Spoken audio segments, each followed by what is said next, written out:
The sun dipped below the horizon, casting long shadows across the valley.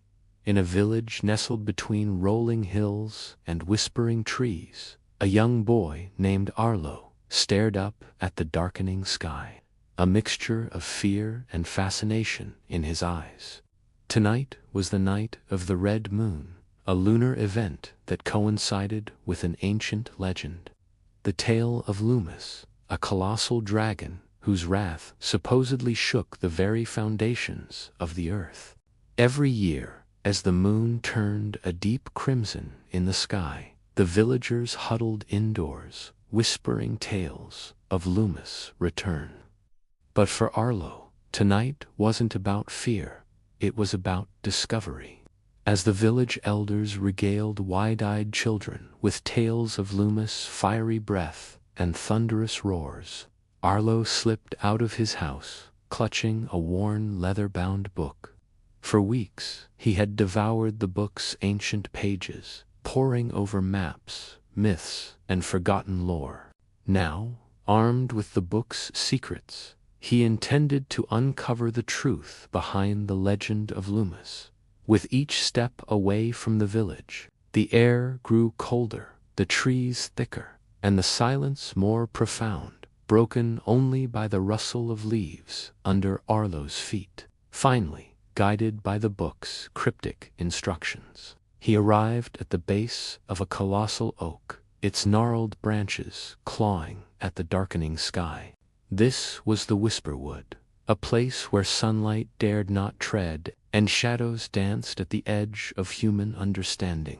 Here, according to the book, lay the secret of Loomis. Pushing aside a curtain of vines, trunk, a gaping maw that seemed to inhale the surrounding gloom. Heart-pounding, he stepped inside. The tunnel reeked of damp earth and decay, and the air hung heavy with the weight of untold ages.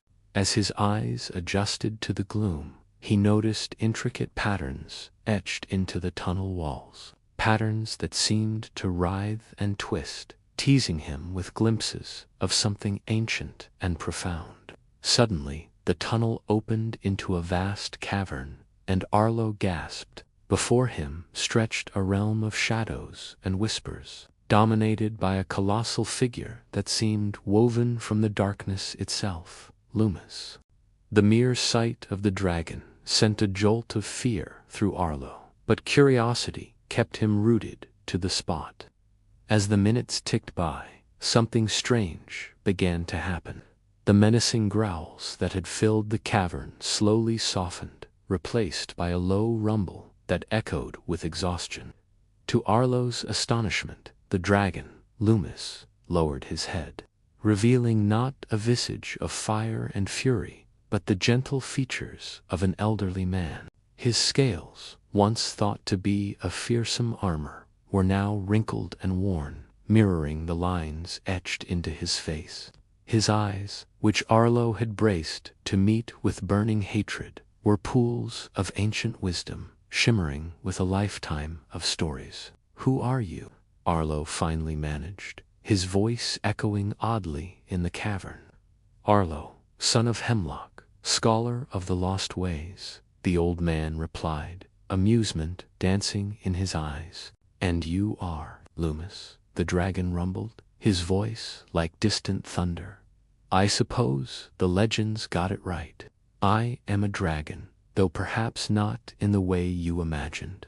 As the night deepened, Loomis shared tales of a time when dragons soared freely across the skies, when their wisdom rivaled the stars, and their magic wove through the very fabric of existence. He spoke of an era when humans and dragons walked side by side, their destinies intertwined in a tapestry of mutual respect and understanding. But his voice grew heavy with sorrow as he described how that harmony had been shattered by fear and misunderstanding, how ancient pacts had been broken, and how dragons had been driven from the world. "Yet here I am," Loomis said quietly, gazing at the ancient patterns etched into the cavern floor. "A relic of a forgotten age, bound to this place by chains of my own making.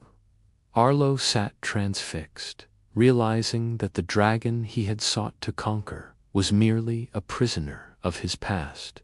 Suddenly, Loomis turned his wise gaze upon Arlo, his eyes gleaming with newfound intensity.